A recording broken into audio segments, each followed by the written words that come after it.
This will probably be the last compilation video for a while. For those who aren't up to speed, this is a collection of short videos that I've uploaded previously where I read through some news stories from the 1920s. And just as before, I didn't include older videos due to the bad audio quality and my truly awful narration skills back then. These news stories are a mix of more well-known things and minor things that have been forgotten over the years. So you'll probably learn about something you didn't know about before. Alright, so without further ado, let's get into it.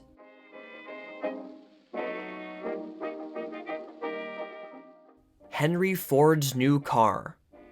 The Outlook, August 24th, 1927.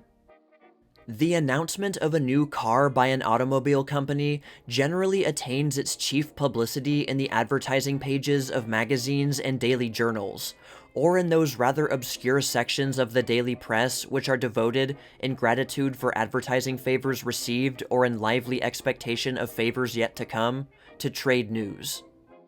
Not so in the case of Ford's latest creation.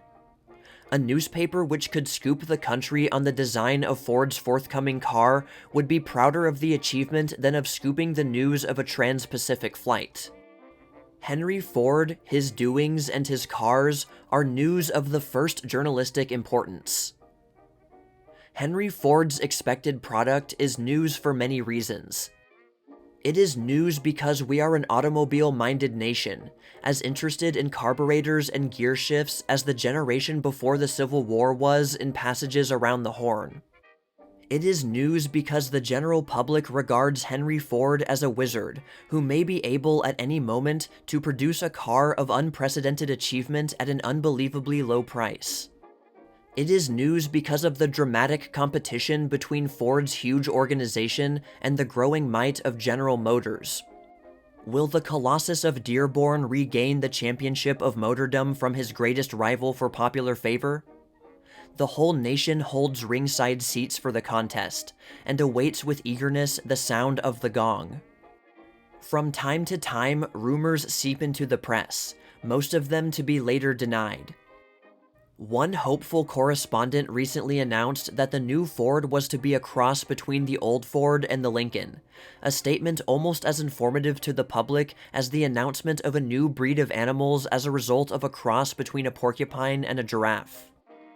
The most authoritative statement which has appeared so far is Edsel Ford's declaration that the new Ford will have a speed of 65 miles an hour, that it can be driven at an average speed of more than 50 miles an hour without discomfort to driver and passengers, and that it surpasses all cars now on the market save one in getaway and pickup.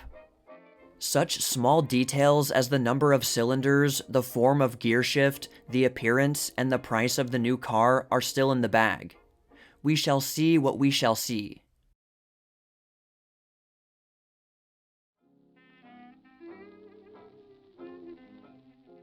Five Women About to Die. The Outlook, May 23rd, 1928. Hardly a convention of manufacturers or merchants or salesmen passes without the adoption of a resolution calling attention to the altruistic nature of the big-hearted American businessman. He has, these gatherings for mutual admiration affirm, invariably had the welfare of his employees in his mind. He has given them workman's compensation, shorter hours, bigger pay. He makes the world a better and sweeter place. But the next convention orator who starts on this theme will choke on his words if he recalls the 5 young women awaiting death in New Jersey from radium poisoning. 14 other girl workers in the plant of the United States Radium Corporation at Orange, New Jersey, since closed, are already dead. The 5 still alive, but despairingly, pointed with their lips the little brushes used to apply radium paint to luminous watch dials. Experts have said that radium poisoning is wearing away their bones. And the United States Radium Corporation sets up the defense that the women did not file suit within 2 years of their inquiry, and that the statute of limitations bars legal action. A condemned murderess facing execution after killing her husband arouses a storm of maudlin sentimentality. Her story appears on the front pages for days on end. There are personal diaries, interviews, photographs, life histories. But here are 5 women, utterly innocent, who face a fearful death, and there seems to be no public outcry. The New York World, to its eternal credit, has investigated the cases of the women, and in a recent Sunday issue, it published a story which fills the reader with helpless rage. Thus far, the company has made no claim that the women were not poisoned at its plant, even that their injuries are due to carelessness. It contends, and the law seems to be so, that actions of injuries of this sort must be started within 2 years. The 5 women did not know, however, and neither did the medical profession with any certainty, that radium was the basis of their trouble.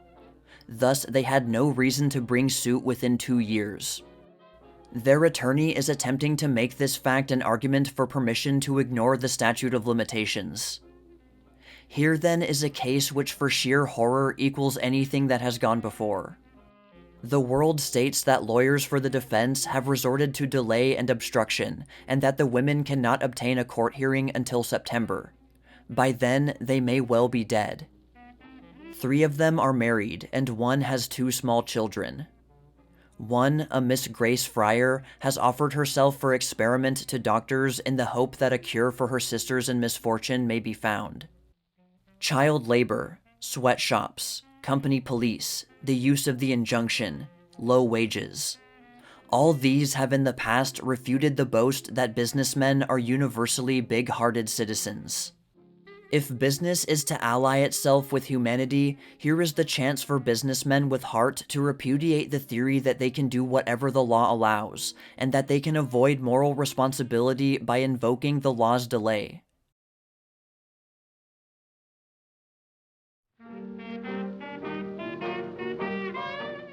Poisoned Hooch. The Outlook, August 8th, 1923. 1 man in 100 who buys illicit liquor in the United States today gets genuine, unpoisoned, and unadulterated liquor. This fact is shown by analysis of 80,000 samples seized in all parts of the United States during the past year, and made up of all the kinds of liquor illicitly sold in this country. A statement recently made by the United States Prohibition Director shows that the man who puts his trust in a bootlegger very often drinks with death. The end may be sudden and violent, or on the other hand, it may come slowly as the result of cumulative poisons, and often is attributed to diseases which these poisons induce.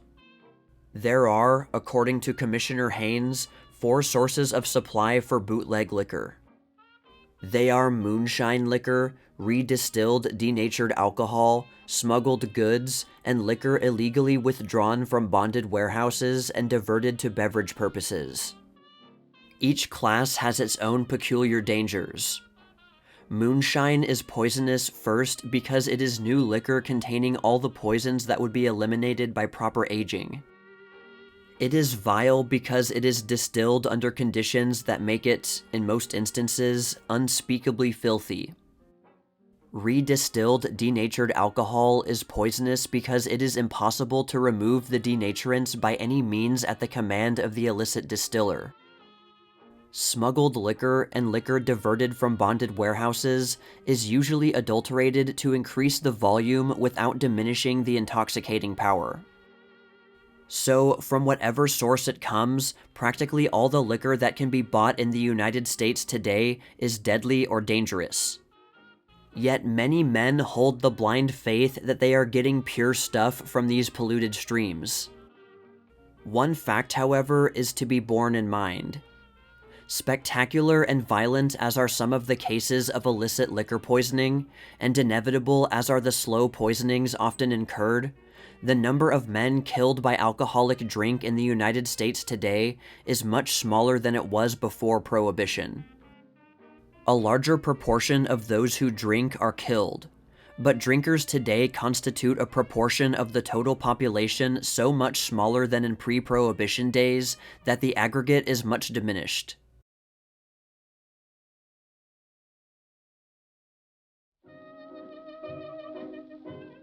Police brutality. The Outlook, May 23, 1928. The majority of people believe, no doubt, that police brutality is a thing of the past. Somehow, it is rarely emphasized in newspaper stories. The average citizen, reading of the third degree, interprets this to mean merely prolonged questioning. It does not occur to him that prisoners are still beaten with rubber hose bludgeons, their faces disfigured by the fists of burly detectives. The horrors of the back room at the precinct station house rarely come to light.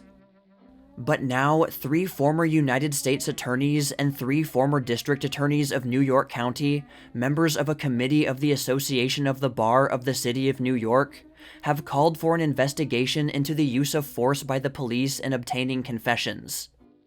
Defendants in criminal trials frequently retract confessions offered by the police and claim that they were beaten into making them. The Bar Association's committee states, out of its intimate experience, that many of the accusations are well-founded. A resolution was adopted calling for an inquiry by the State Crime Commission.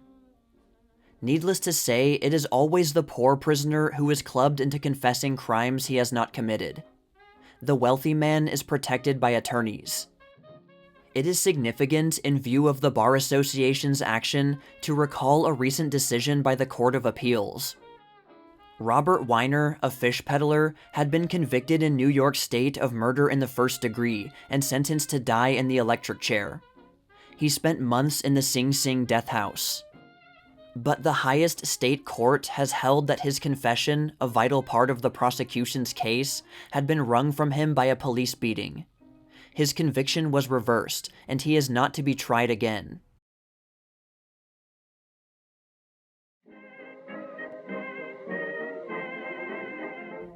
A Great World Series. The Outlook, October 22nd, 1924. It was not only the fans at the decisive 7th game of this year's World Series who were frenzied, to use the word almost every account employs. The baseball writers themselves for once got ecstatic, not to say hysterical. "Johnson leaves his grave," says a headline. "Destiny," says a writer, waiting for the final curtain, stepped from the wings today and handed the king his crown. "From rags to riches, from the gutter to the throne," exclaims another enthusiast.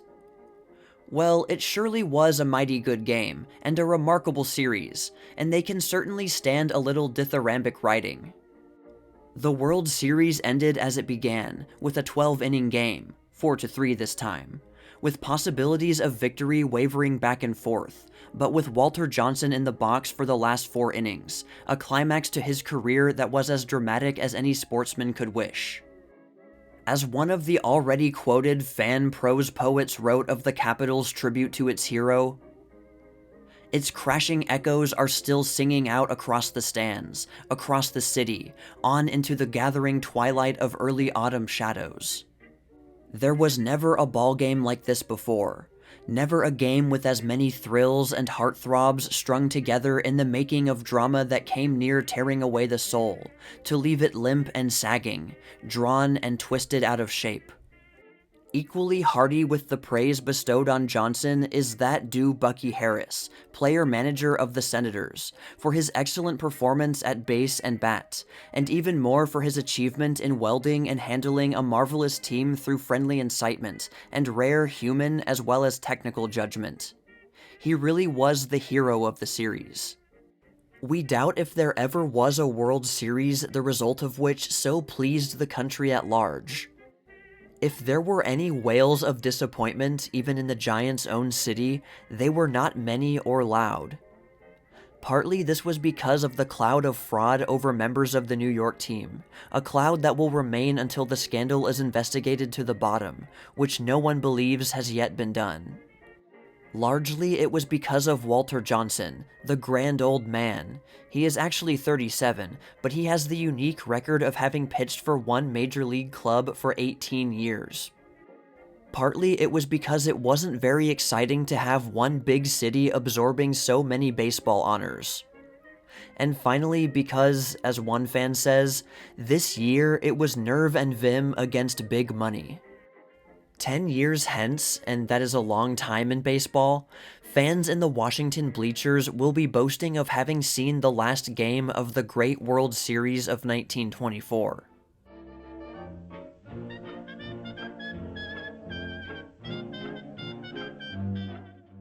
The Rocket-like Mr. Ponzi. The Outlook, August 11th, 1920. New England and some other sections of the United States have recently been not a little agitated over the rocket-like rise of a Boston financier, Charles Ponzi by name. This gentleman, as others have done before him, promised to pay investors who entrusted their money to him a modest increment of 50% in 45 days. The stories of the profit which he has made for himself and for investors deal in nothing less than millions. As we go to press, he has still met every demand upon him for either the redemption of notes or the colossal interest he has promised. The explanation offered for this achievement in finance is based upon the present situation in international exchange. It is claimed that Mr. Ponzi takes the money which he receives from investors and transmits it to countries in which the dollar is at a great premium. With the currency there received, his agents then purchase international postal reply coupons. These coupons are good for the purchase of a fixed value of postage stamps in any country in the postal union. These coupons, it is said, are then transferred to a country such as France, where postage stamps are exchangeable for cash. French money, so the story runs, is then re-exchanged for American dollars and sent back to fill Mr. Ponzi's copious coffers. It is an ingenious theory, and distinctly interesting if true. The Massachusetts state authorities are now investigating the truth of this story. If Mr. Ponzi has used the mails at all in promoting his financial ventures, the federal authorities have every right to investigate his proposition. A federal investigator has said he has found nothing illegal.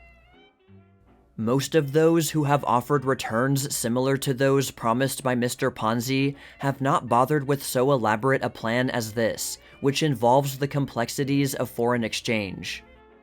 They have simply paid out from one window as interest the money which they took in at another window as investments.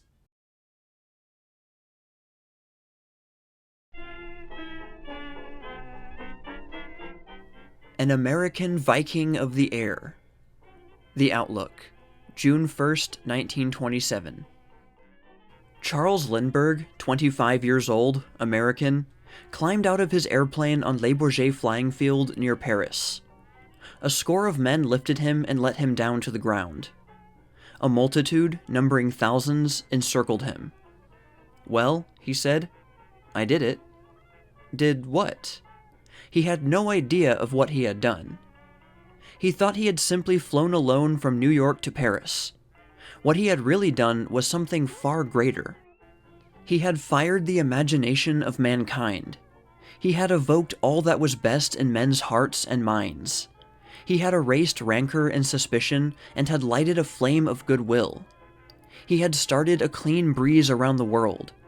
He had somehow imparted to his fellow men, without respect of race or nation, a new vigor. What this young airmail pilot has accomplished, no one could have foreseen. He, least of all, anticipated the effect of his flight. He started out with a razor, a toothbrush, a passport, and 6 letters of introduction in his pocket.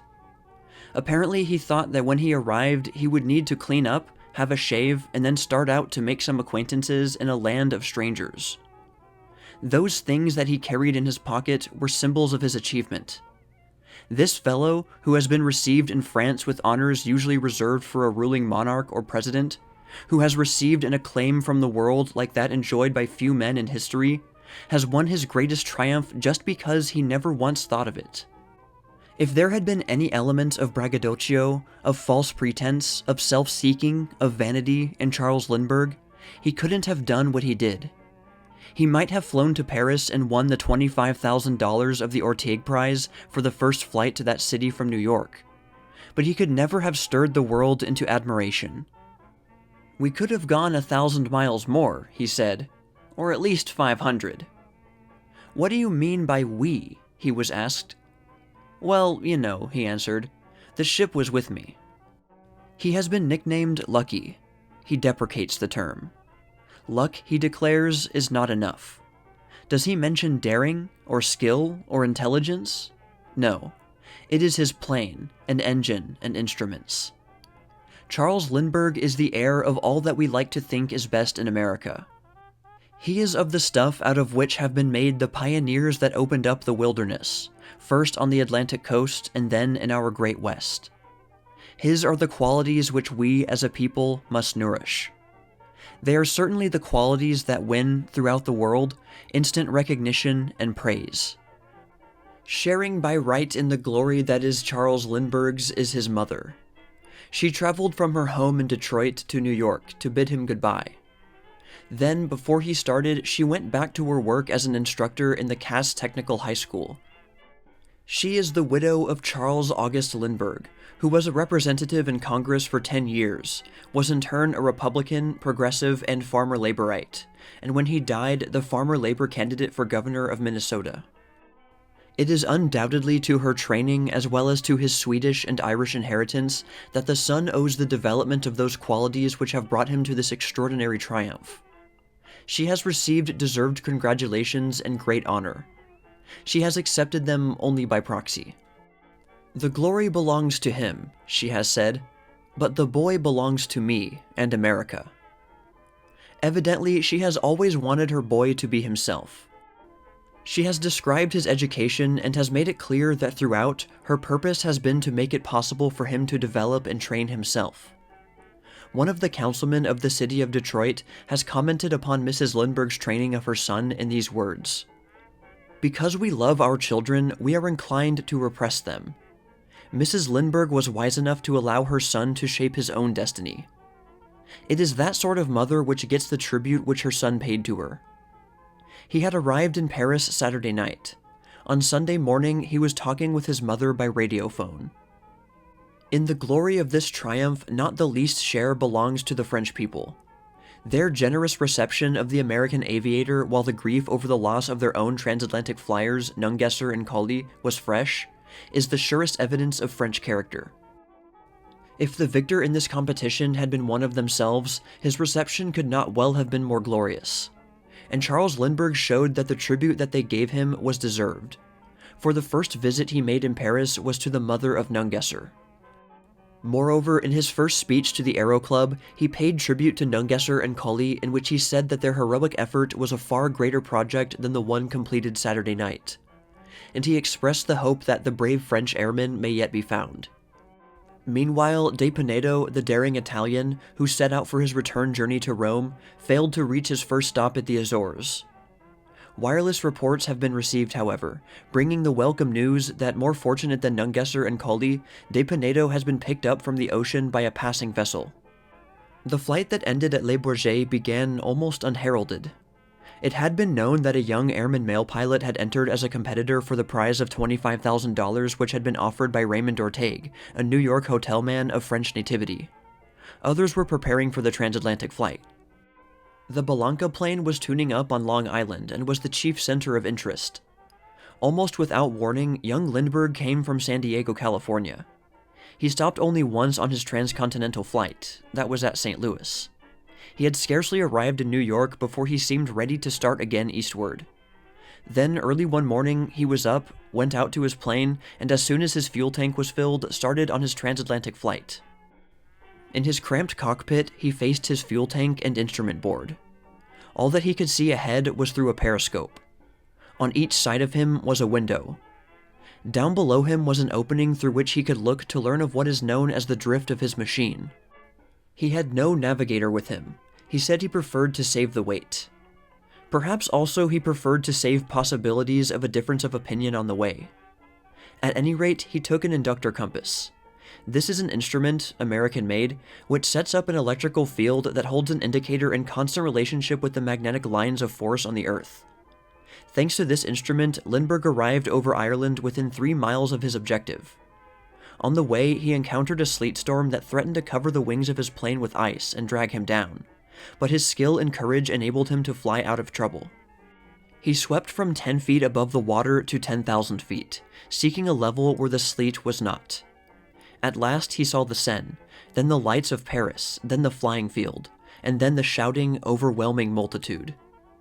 Now he wears the decoration of the Legion of Honor and is threatened with a medal from Congress. He apparently can have any job he wants, from vaudeville up or down, but he says he wants to get back to the airmail service, if they will take him.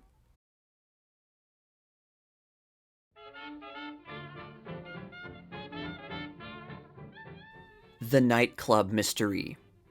The Outlook, September 5th, 1928. That section of New York's population which supports the nightclubs had been irritated enough during the past few weeks by a new spurt of padlocking. But when special agents from the Department of Justice Prohibition Division began to summon the patrons to court, they became openly angry.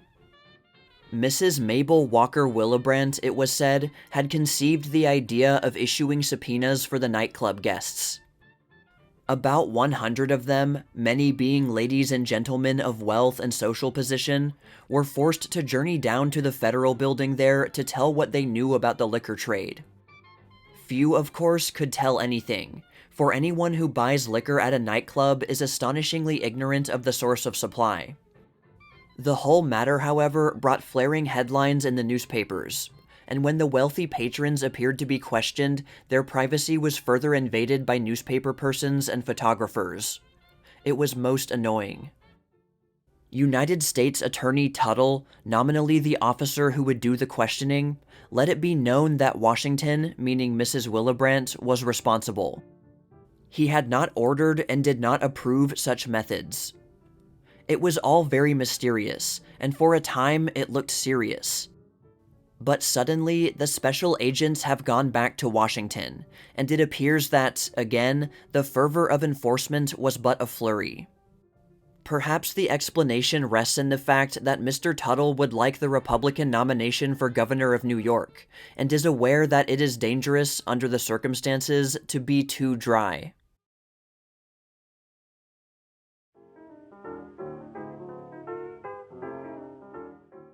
Straw Hat Riots Embroil East Side. The New York Times, September 14th, 1922. The inalienable right of a man to wear a straw hat in a snowstorm if he desires is to be upheld in this city by both police and the magistrates, and a warning was sent broadcast to all straw hat smashers last night that jail terms on assault charges awaited them if they started any such carnival today.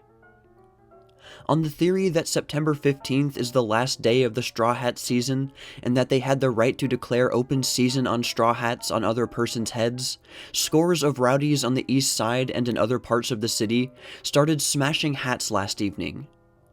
There was danger of riots in 3 congested spots on the east side. Police reserves were called out, straw hat bonfires were started, and 7 men were convicted of disorderly conduct in the men's night court. In imposing fines of $5 each on the 7 men who were brought before him for the part they had taken in a hat-smashing saturnalia at Bowery and East Houston Street, Magistrate Peter A. Hatting said that the next men to come before him for breaking other persons' hats would go to jail. It is against the law to smash a man's hat, and he has a right to wear it in a January snowstorm if he wishes, declared Magistrate Hatting. To hit a man's hat is a simple assault, and in this court it will be treated as such, and I want you to spread this word among all who would smash hats. A man's hat is just as much his property and just as much to be defended as his watch, and the courts are going to enforce the laws.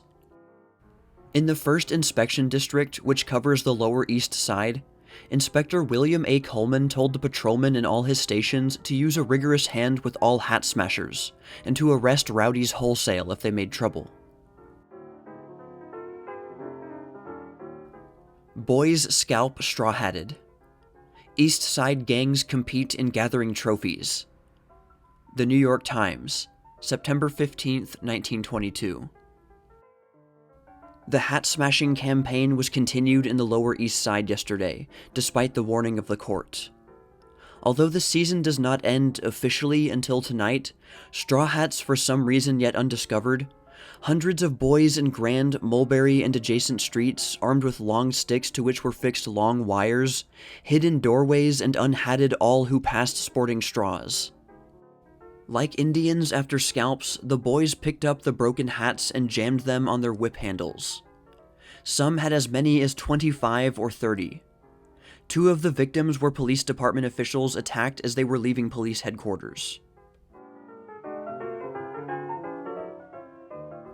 A right worth defending. The New York Times, September 15, 1922.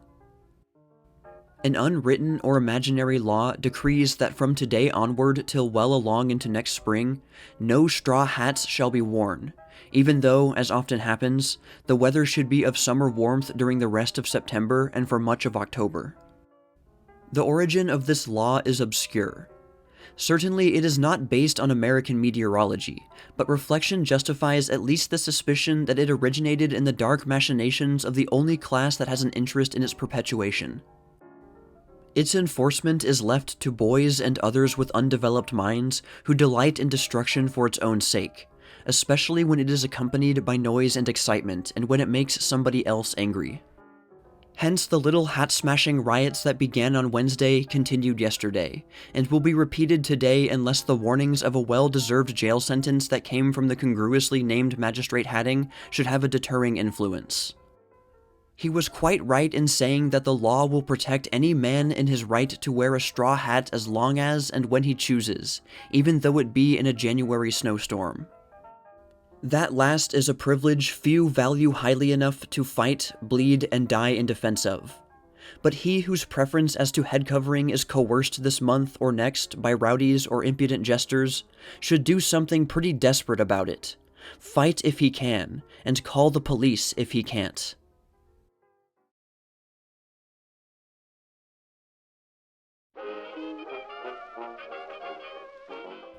The first woman senator. The Outlook, October 18, 1922. The appointment by Governor Hardwick of Georgia of Mrs. W. H. Felton to succeed the late Thomas E. Watson as United States Senator has been praised as a fine tribute to a woman of undoubtedly exceptional ability and character. It has also been praised as a recognition of the present and coming power of women in the national political life. Is there not a third reason for the governor's action, that his beloved state should have the honor and the réclame of being the very first to name a woman as United States Senator?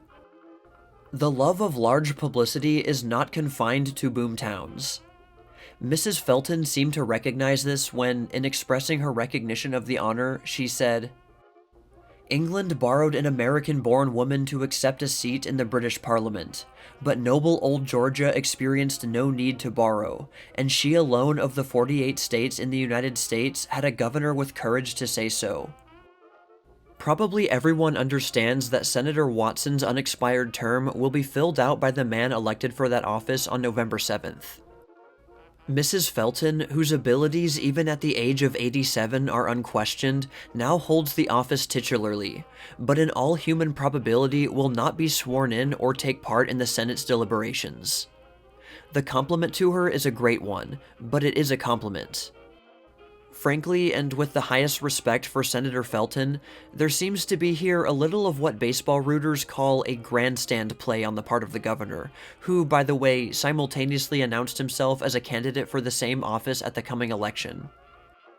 Mrs. Longstreet, widow of the famous general, in an article on Mrs. Felton's appointment, suggested that if President Harding would just call the Senate together for 1 week before election, Mrs. Felton could be sworn in, and that thus the president had a rare opportunity to offer a bouquet to millions of American women.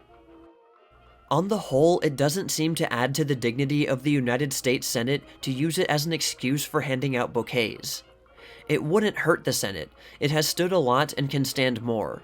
But proffers of the office of senator are really not the best material to use in extending courtesies, even to so fine a person as Mrs. Felton.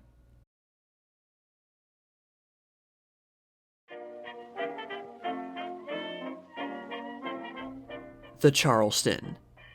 The New Yorker, August 8th, 1925. For the man in the street and the man in the supper club, the Charleston is for to see and to admire, or condemn. Not since the tango provided luscious livelihoods for many svelte youths has so devastating a dance agitated the town. Your casual devotee is lost. The thing is altogether too intricate for those males who can merely make passable efforts in the shuffling ease of the one-step and its variants. Even by semi-professional dancing males, the Charleston is not done exceptionally well. They are still awkward about it. The grace of familiarity moves only on the stage and in those teams of urchins who have sprung up on our sidewalks, adding an extra bit of life to the flowing of people along the streets. Of a sudden, these youngsters have become common sights. One day, the town walked its accustomed way, and the next it came to know why groups formed abruptly on the mainways. In their centers, an urchin breathing heavily into a harmonica or strumming at a ukulele, shifty-eyed against the approach of a policeman, while a companion wriggled limberly through the measures of the Charleston. Little colored lads here, swarthy young Italians there. They do the Charleston well. Perhaps it is acknowledgement of their proficiency that swells the tones of the carillon of silver ringing within their cavernous caps. Or perhaps the coins are contributions from males grateful for some enlightenment about the intricacies of this newest and most puzzling dance.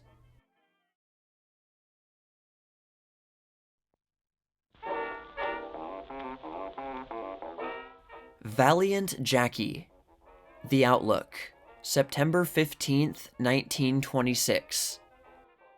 An Oregon correspondent sends us a thrilling newspaper account of the courage and confidence shown by a 7-year-old boy lost for 3 days and nights in the ravines, woods, watercourses, and glaciers near Mount Hood.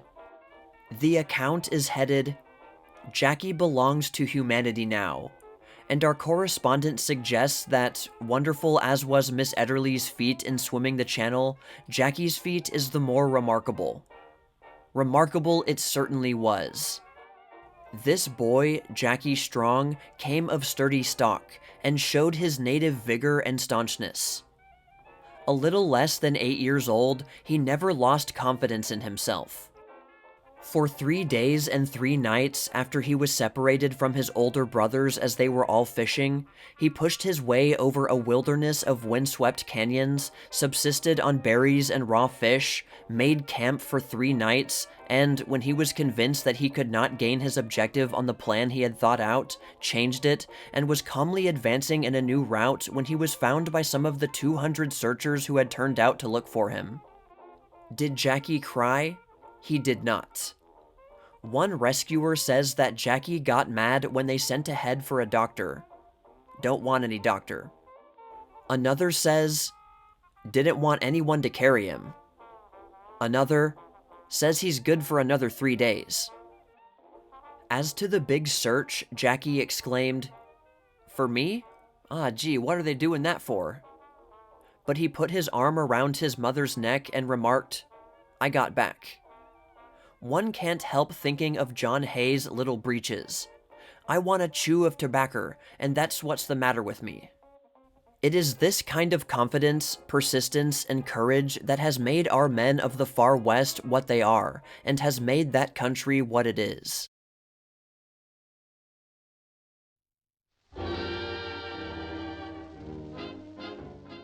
Accidents wipe out 75,000 lives a year. Careless America allows accidental death rate to climb to nearly double that of Great Britain. Autos kill 35 daily. Popular Science Monthly, January 1923.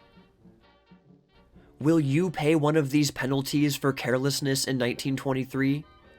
The above chart shows how every 100 deaths from accidents are divided, the automobile causing more than 1/5 of all accidents. In the first 8 months of 1922, 11 of every 100,000 persons were killed in automobile accidents, an increase of 8.6% over the death rate for the same period of 1921. And the automobile death rate of 1921 was nearly 5.5 times that of 1911. These figures bring their own indictment against careless America. In 1920, 76,000 deaths from accidental causes tacked on a huge increase to our total death rate, while causing an accidental death rate almost double that in England and Wales, where there is far greater congestion of population. The carelessly driven automobile, which stamps out the lives of 35 persons every day, is directly chargeable with 13,000 accidental deaths in 1921, a 3.5% increase over 1920. When it is considered that 1/6 of all the accidental deaths in the United States are the result of automobile accidents, this increase is more significant than the figures might indicate at first glance.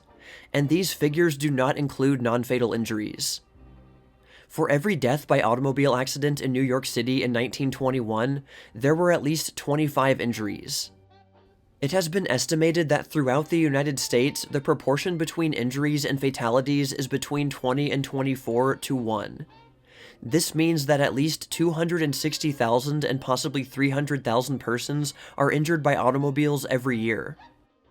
That carelessness is very largely responsible is proved by the fact that general traffic accidents, against which educational safety measures have been aimed, decreased 5% in 1921.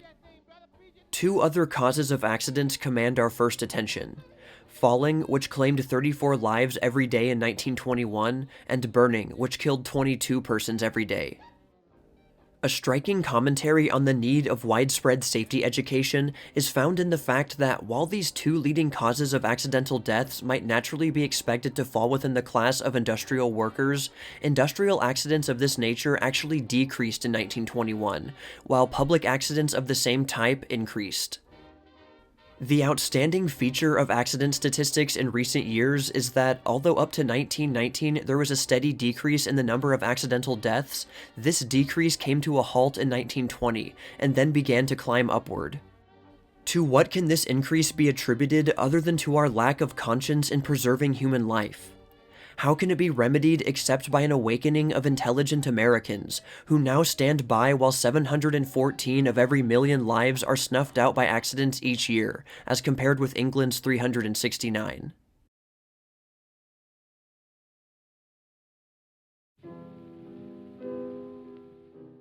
The Tragedy of the Storm.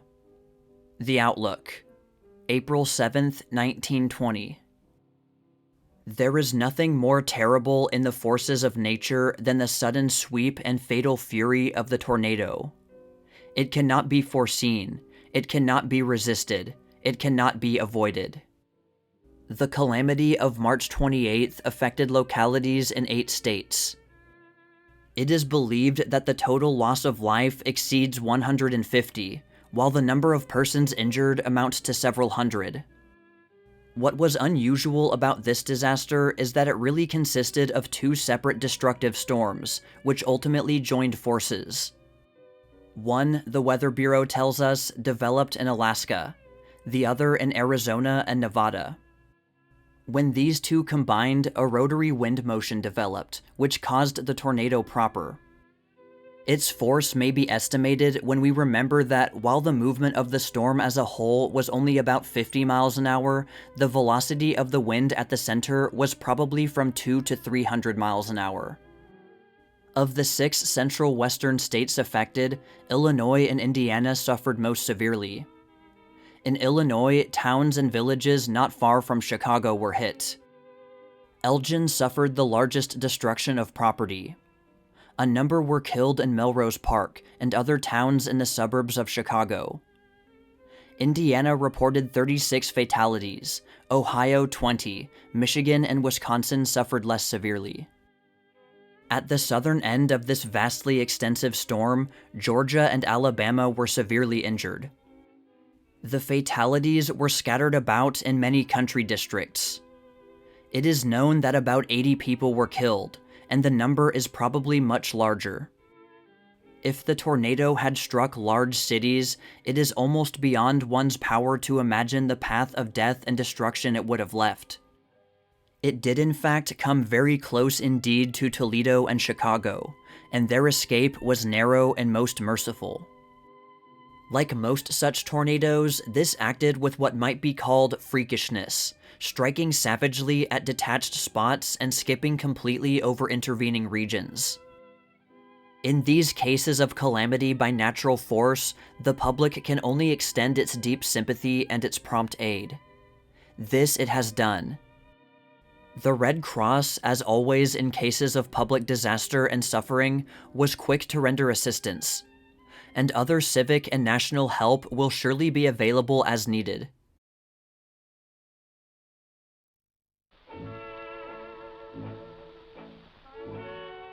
Husband a Negro, says wife in suit. The New York Times, February 16, 1922. Prying after years into a locked closet which her husband had forbidden her to explore, Mrs. Ingrid Bourne of 253 West 85th Street discovered a secret which resulted in her appearance in court yesterday in support of a petition that her marriage be annulled on the ground that her husband was a Negro.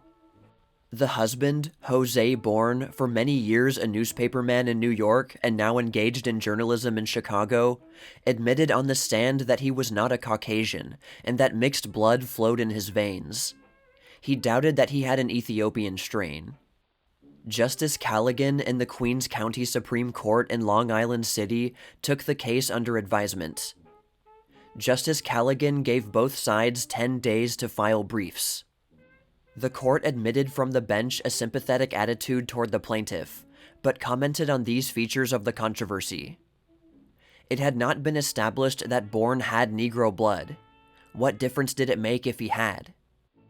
It appeared that from the time the couple became acquainted in 1906, the wife had known as much of Bourne's family as did he himself. Why should annulment proceedings be brought after the Bournes had lived together, apparently happily, for 14 years? Mrs. Bourne's testimony tended somewhat to answer the last query, since she said that it was her desire to go back to Norway, where she was born in 1888. She wished to take back with her the couple's 2 daughters, one 14 and the other 12 years old. Mrs. Bourne and her husband were strikingly contrasting types in court. She is a handsome blonde. He is dark, olive-skinned, with straight black hair and a black mustache, both tinged with gray. The wife testified that her husband had been engaged in newspaper work in this country since a few months after their marriage in London in 1906. He had been night city editor of the Tribune here, then had gone to the Journal of Commerce, and a year ago went to the Chicago Journal of Commerce. Mrs. Bourne understood that Bourne's home was in St. Thomas, Danish West Indies, that his father was a Holland Dutchman and his mother a Spaniard. In their home, so her testimony ran, was a closet, securely fashioned, to which Bourne kept the key.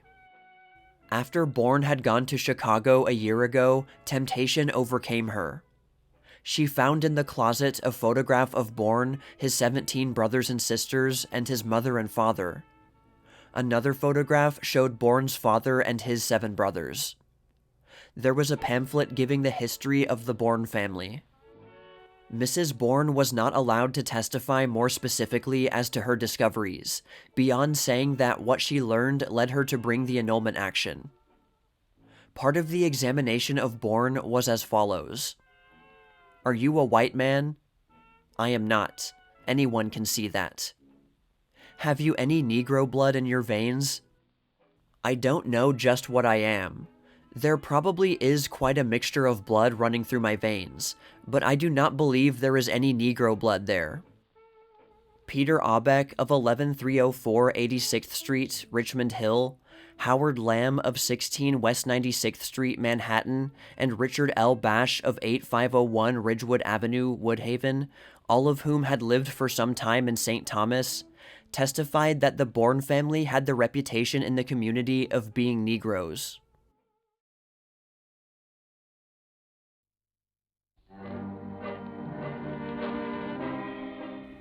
Stench.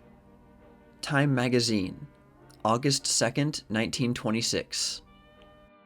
Who has not seen, and marked suspiciously, a monster old-time touring car, a traffic-scarred 1915 Winton, or an even older Pierce Arrow, whose tarnished brass and torn leather adumbrated a bygone respectability, rolling heavily but with sinister smoothness through his city streets, The big tonneau jammed to the guards with a lounging, ill-favored crew of foreign-blooded males, whose pull-down caps and brooding faces caused the beholder to murmur, "Lordy, what a bunch of yeggs." Metropolitan newspapermen sent out to Canton, Ohio to cover the now national Mallet murder case last week discovered and described such an automobile in the garage of one James Jumbo Crowley, gigantic one-time monarch of the Canton underworld. There were 5 cars in this Crowley's garage, but of the 5, the reporters noted especially the vehicle whispered of by timorous Cantonese as Jumbo's boxcar. It would readily hold 9 men, and considerable tools or luggage besides. It had extra high gears. It was battered, dented, and perforated with the marks of 100 unguessable expeditions. Actually quite innocent, it seemed to symbolize the spirit of what the Ohio underworld casually refers to as the Mallet job. Publisher Don Mallet of the Canton Daily News fought Canton vice and police corruption fearlessly, openly. He was shot dead after midnight in his own backyard by 2 patient, cold-blooded, doubtless well-paid slaves to crime, who aimed their rifles from behind a rosebush and made their getaway in a waiting automobile with a Canton license. The incident has led the nation to picture Canton, an ugly enough industrial town at best, as one of the largest stagnant backwaters of the Midwest's underground currents. This it may or may not be. There is a broad beaten route between Canton and Pittsburgh, along which bootleggers, white slavers, and reindeers, dope peddlers, have plied their flourishing trades. But the same route extends to many another Ohio city. To quote a civic-proud Canton Chamberman of Commerce, "If something similar should happen to rip the lid off, say, Youngstown or Akron, a much worse stench than we have here would come out." Nevertheless, many agencies have rushed investigators to Canton. Last week, the Pittsburgh police held one George the Greek Cialius, alleged reindeer, who was shown to have been near Canton at the hour of the shooting, but who eluded detention before Canton's sleuths could pin direct suspicion upon him. Canton's citizenry, abashed by their own past political indifference and by a week of unproductive sleuthing, forced the suspension of their local police chief, Serenus Lengel, who had been one of Mallet's prominent targets. There was even talk of changing Canton's form of city government. Canton's leading citizen, manufacturer H.H. Roller Bearings Timken, fumed over the unemotional attitude of the Citizens Cleanup Committee, vowing he would get some damned action or resign. But the murderers remained at large, and news-gatherers had nothing better to do than enlarge upon Jumbo Crowley and the Canton jungle for local color. Jungle gangsters had their heads together, muttering. Jungle women were pawning their trinkets and leaving town, shrewd rats leaving a wreck. The jungle stretches southwest out of the business section. Here are factories, dirty alleys, frame hovels, and a population of Negroes and foreign-born toilers who cluster at eventide in Greek restaurants and pool rooms. Here, for 25 years, Jumbo Crowley held sway, sending his cosmopolitan children to the polls to vote as he thought best, dispensing protection, advice, or instructions to henchmen, in whose doings he never was implicated, until lately when he was arrested for directing certain alcohol operations. And since when, they say, he has completely reformed. Now he is an ideal citizen, reported the New York Times correspondent, diplomatically introducing Jumbo's rare philosophy and some of his twinkling humor. Huge-chested, hard as nails physically, Jumbo is fond of hunting, fishing, boxing. "Liquor isn't made to drink," he has said. "It's made to sell." No one has ever seen him down a glass of intoxicant. Jumbo has taught the survival of the fittest. If a man walks down the street with $100 in his pocket and someone knocks him over the head and takes it, that's his fault.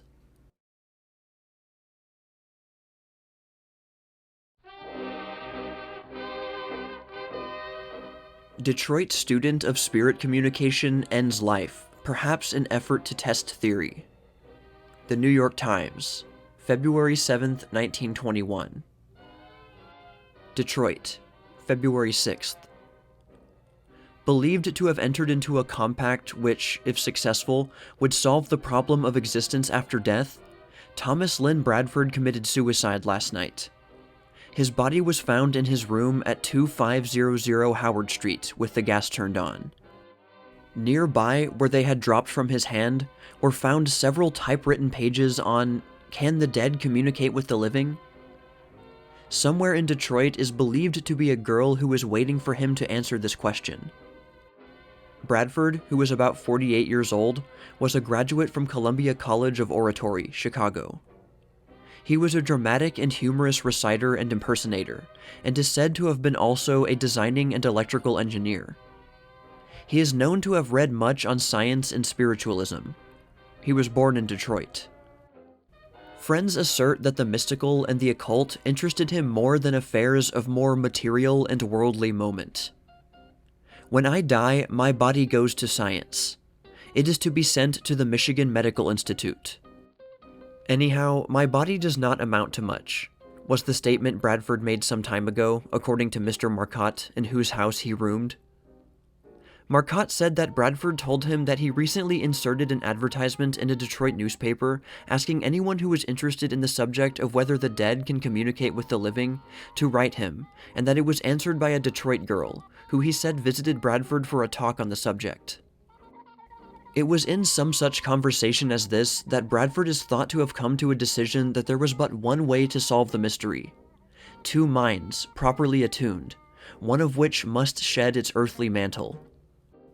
According to Mr. Marcotte, Bradford went to bed early Friday evening and requested that if anyone called, to tell them he was out and would not return until a late hour. When he did not see Bradford, he went up to his room and found gas pouring out from under the doorsill. He pushed the door and found it open. On entering, he discovered the man dead in bed. According to Mr. Marcotte, Bradford appeared at the store conducted by the former Friday. He was asked if he desired his laundry. "How much is it?" Bradford is said to have asked. 87 cents, was the reply. "If I had that much, I would be a millionaire," Bradford retorted. Only 5 cents was found in the man's clothes. Several pawn tickets, 3 cheap watches, several works on spiritualism, and 2 trunks were among the articles found in his room. Mr. Marcotte says that Bradford told him that in his younger days he was a star athlete and was champion pole vaulter of the Detroit Athletic Club. He would often put on a frock coat and impersonate Dr. Jekyll and Mr. Hyde. Bradford is said to have been negotiating for the publication of a book on spiritualism which he had written.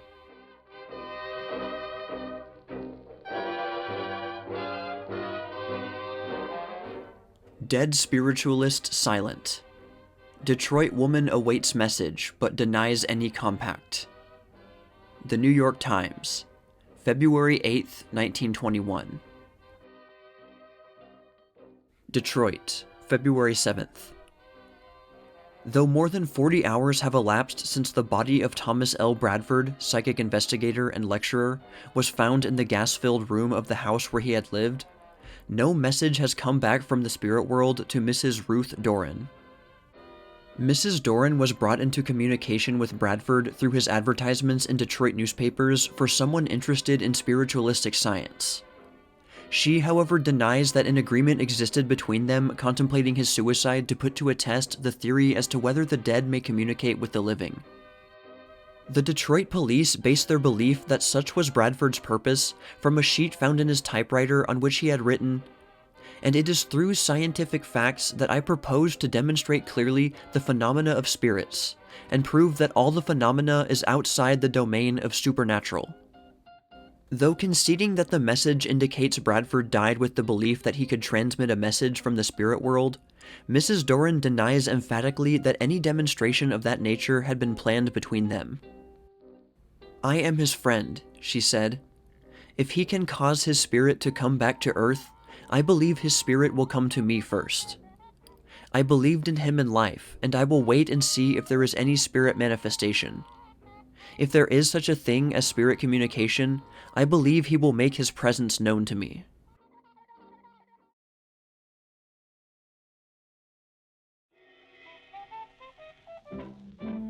"45 Seconds from Broadway." The Outlook, March 30th, 1921. 45 seconds from Broadway, New York City, an electric sign adorns the church from which within the past 3 months, 26 stranded girls have been sent to their homes in various parts of the country. Most of them are still in their teens. Every policeman, every stage manager, every hotel clerk along the Great White Way knows that sign. When girls appeal distractedly for help, the answer is now, go up to 48th Street, where you'll see a big electric sign with a cross on it and flags. That's the Union Church. Social center, always open, the sign says. And the Methodists will quarter you in a house nearby. If you like, they'll send you home. In the basement of the house nearby, Dr. Ballack, church physician, has his office. On the first floor, the pastor, the Reverend John G. Benson, D.D., lives with his family. On floors above, there are rooms for girls. One, called the Giddy Room, in honor of Mr. George Giddy of Detroit, who has endowed it, awaits stranded girls. It can accommodate 4. At a pinch, it can accommodate 6. And thither, usually in tears, come the pathetic little waifs of Broadway. This is not rescue work.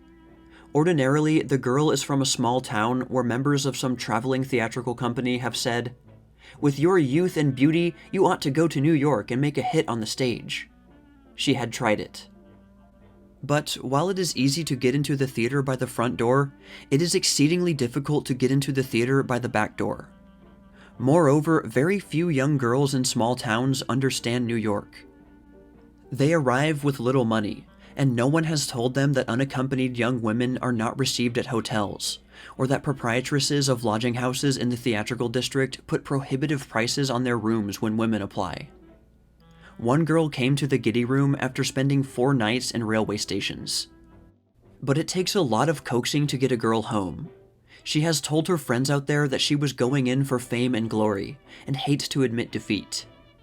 In not a few instances, the candidate for celebrity has been seen off with special jollifications. In others, the girl has simply run away, and her people, especially her father, think the family disgraced. Sometimes Dr. Benson finds it easier to induce a girl to go home than to induce her family to receive her. Not all the Giddy Room's guests are would-be actresses. A girl who arrived at 3 in the morning and fainted on her arrival had come to New York to study and had engaged a room in a lodging house. Her train got in 4 hours late. When she reached the lodging house, the landlady had let the room. The girl went from hotel to hotel, only to be turned away each time, and walked the streets in desperation until, crying, she threw herself upon the mercy of a policeman, who directed her to the Giddy Room and to escape from the streets. That was before Dr. Benson's work for stranded girls had become known, and he feels that it is very much too little known even now. With proper publicity, its usefulness would be greatly increased.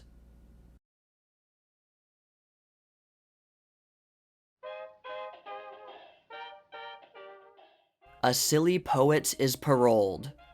The Outlook, May 23, 1928. The foolishness of David Gordon, who landed in jail because he wrote a second-rate poem, was equaled only by the patriots who wished to have him kept in jail for the full period of an indeterminate sentence, which might have run to 3 years. Now that he has been released on parole, his poem, America, held under the New York state law to be obscene, will be forgotten. And Gordon will have opportunity to acquire a degree of maturity. Gordon's type is familiar enough. Really named Goranegsky, he attended one of the huge high schools in New York. Poor, far more ignorant than he believed himself, he was oppressed by the turbulent wealth of the city and was roused to violent protest. His protest took the form of a poem in which there were several vulgar, possibly offensive lines. It was published in the Daily Worker, a radical journal, and his arrest followed. He was tried in Special Sessions Court and sentenced to an indeterminate term before anyone was well aware what had happened. Then it was discovered that he had won a scholarship at Wisconsin University, and that he had even entered college while his case was on appeal. The sentence seemed far too severe, and agitation was begun. This ended in a parole, and now Gordon is free again. He has learned, at least, that a minority will fight for liberalism in the land he has railed against. In granting a parole to the misguided but hardly dangerous poet, the New York authorities seem to have acted with wisdom unusual in such bodies. He had been guilty of writing a very bad and vulgar piece of poetry, but additional punishment would merely add to his exaggerated self-esteem. He served, in all, 35 days.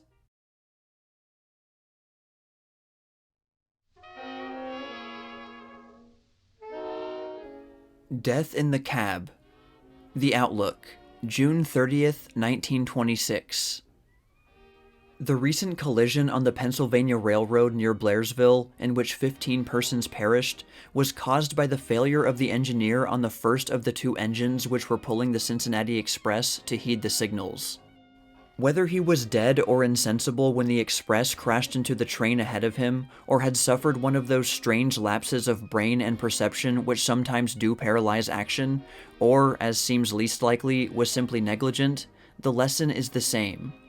The one protection against the always present danger of the human equation, and also against such blinding fogs as caused the almost equally disastrous collision on the same road last fall near Monmouth Junction, is the automatic stop. When a train is about to enter a block in which danger exists, it should be stopped mechanically and automatically. This very system is in full and successful action on the subways in New York City, and has been tested by some railways, but not adopted to any great extent. It is said that outdoor conditions are unfavorable, that is, that snow or ice or water might interfere. But the same objection was made to the automatic signal system, which has been widely adopted, and every traveler on trunk lines may see how carefully and successfully the signal apparatus has been guarded from weather interference. The automatic signal is valuable, but the one thing it does not do is to provide against human carelessness or human inability to avert disaster. There are times when machine precision is preferable to human fallibility. The whole history of railway development is full of instances of reluctance on the part of railways to accept safety devices that involve large cost. The safety coupling and the air brake came into use very slowly, and with railway managers pleading for more and more time for equipment. If fatalities are to be reduced on our railways, the automatic stop system must be adopted, or convincing proof given that it is impossible, not merely difficult and costly.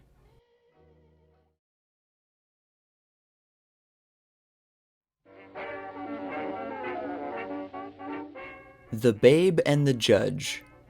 The Outlook, October 26, 1921.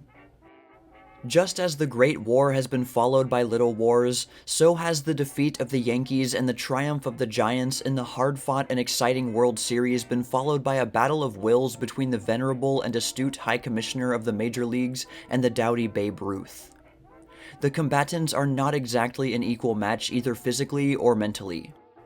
If the judge might prove a babe in a rough-and-tumble with the champion ball slugger, it is conversely probable that in a contest of wills and brains, the betting, or perhaps we should say the probabilities, might favor the babe. To barnstorm or not to barnstorm, that is the question. Judge Landis has revived a rule forbidding players in the World Series teams from playing exhibition games for money after the World Series is over, as being contrary to the dignity and best interests of the national game. Babe Ruth and others ignored the danger of being ruled out of the big leagues next year and took on the barnstorming campaign, rejoicing in the free publicity Judge Landis furnished. Ruth says, "I am going through with it to the end. It is not a matter of who is the biggest man in baseball with me. I don't see any reason why Judge Landis should pick on me and the rest of the fellows to enforce a rule which has always been on the books but which has never been enforced until this year."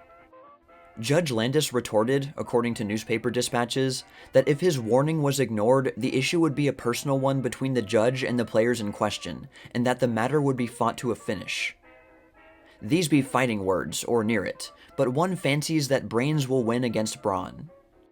Another aftermath of the big series is Judge Landis's announcement that he proposes to offer for adoption a rule that the World Series hereafter shall be won by 4 out of a possible 7 instead of 5 out of 9 games. The press seems to agree that a long series is too much of a strain on the patience and purse of the public. It certainly is not an indication of hard times that not far from $1 million was paid this year for tickets.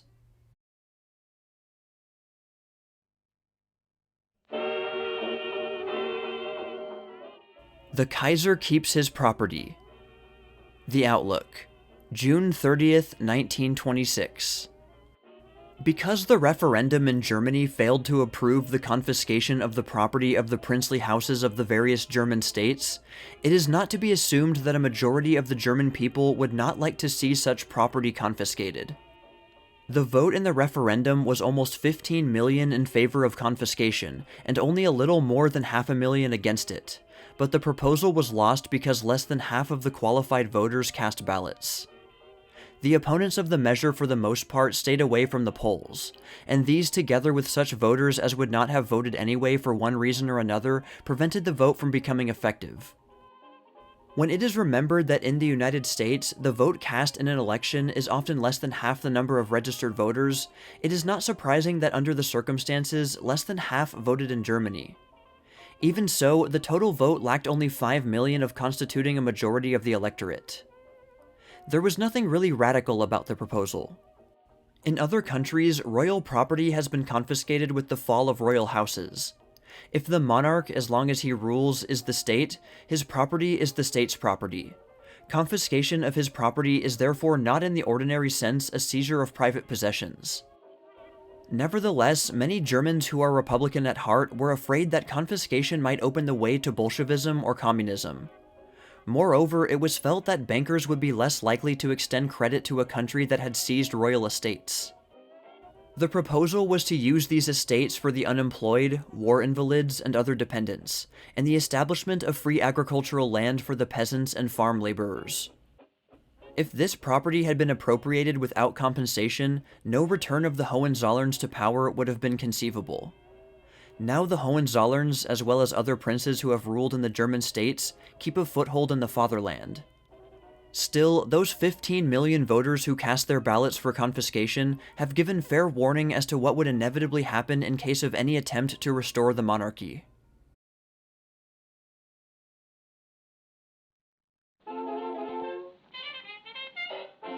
The Flight of the ZR-3.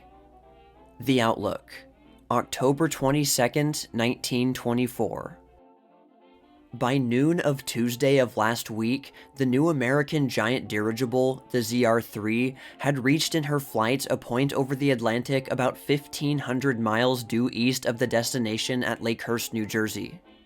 Her course had been, the wireless then said, deflected from the original route, which would pass over the Bermudas on account of strong winds blowing from the southwest.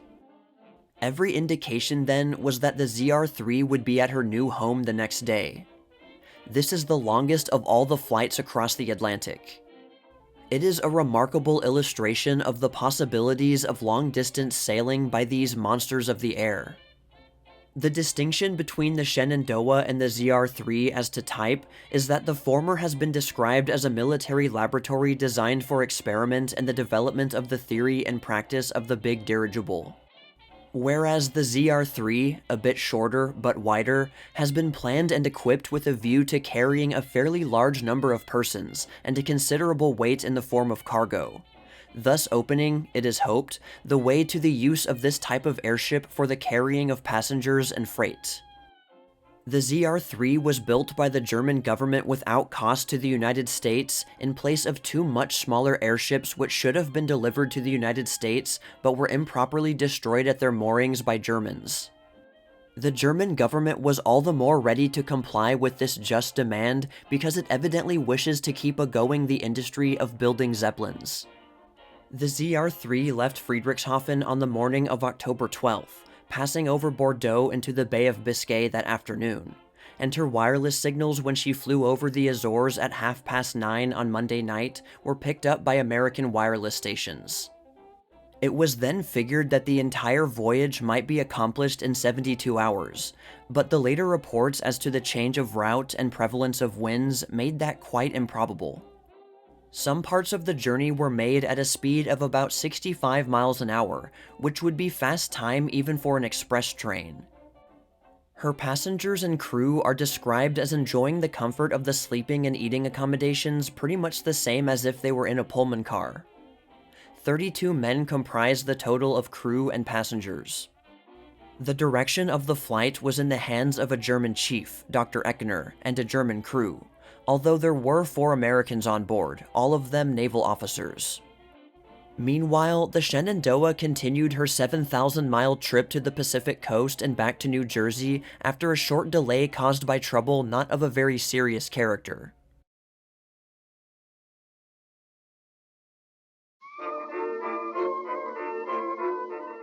Tut and the Tourists. The Outlook. January 28, 1925. The Tutankhamun tourist season is about to open at Luxor. The attractions offered are great, and the lateness of the invitation to tourists has been unavoidable, say the managers. In addition to the usual obstacle of tropical heat, there has been an even more serious difficulty in the quarrels and litigations among the owners and the managers of this pleasure area. It will be remembered that Mr. Howard Carter, who was at the head of Lord Carnarvon's exploration in Egypt, was unable after Lord Carnarvon's death to maintain agreeable relations with the government of Egypt, which has the courts in its favor and owns the tomb.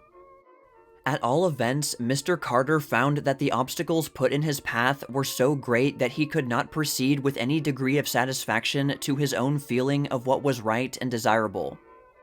A long interval has been occupied with litigations and negotiations. A recent decision by the Egyptian courts led to the cancellation of the contract originally made with Lord Carnarvon. Nothing seemed left for Mr. Carter other than either to abandon his work, and there is no one living nearly so well qualified as he to do this work, or to accept the terms offered by the Egyptian government. The matters in dispute are not entirely clear. Mr. Carter charged the Public Works Department with putting all sorts of restrictions on him, and with being exceedingly discourteous. He thinks that the methods of giving out news and pictures through one newspaper combination, and of admissions to the tomb, were unfair to the public. There was also a question as to the disposition of the works of art and historic interest discovered and to be discovered. Now, work will begin at once. Hordes of American and other travelers are already centering on the spot where Tutankhamun has been in repose for over 30 centuries, and upon whose mummy the eyes of man have not even yet rested. There remain the exciting and solemn duty of opening the mummy case within the sarcophagus. The lid of the latter has already been lifted. And the solution, among other things, of the questions whether Tutankhamun died a beardless boy or a young man, whether he was slain in battle or died of disease, and whether there were buried with him treasures of jewels, precious relics, and papyri containing historical records.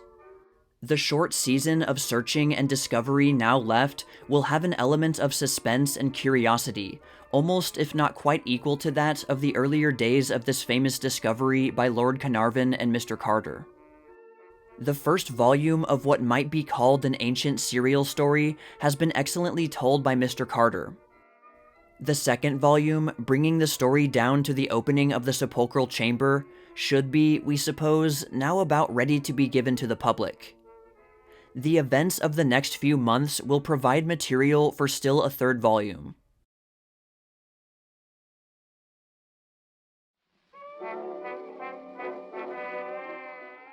Polluted Air. The Outlook. October 10th, 1928. Atmospheric pollution by exhaust gases from motor cars has not yet become a very serious problem, and careful investigation in many cities has made clear that there is little to fear as yet. A joint committee representing motorists, scientists, and health officers has nevertheless been organized for the purpose of seeing that it does not become a menace in future, and for keeping track of the matter scientifically, as it becomes more urgent with the expected increase in motor traffic. Streets are still safe from the carbon monoxide in poisonous proportions in motor exhaust gases, but leaky exhaust heating pipes in public vehicles have caused some deaths. Repair garages are sometimes dangerous for those who work regularly in them. Taxicab stands are sources of possible risk, as taxi drivers idle their motors at such places. And there are a few other tender spots. However, the committee finds no general hazard at present, but expects to remain permanently on the job and see that no general hazard is permitted to arise.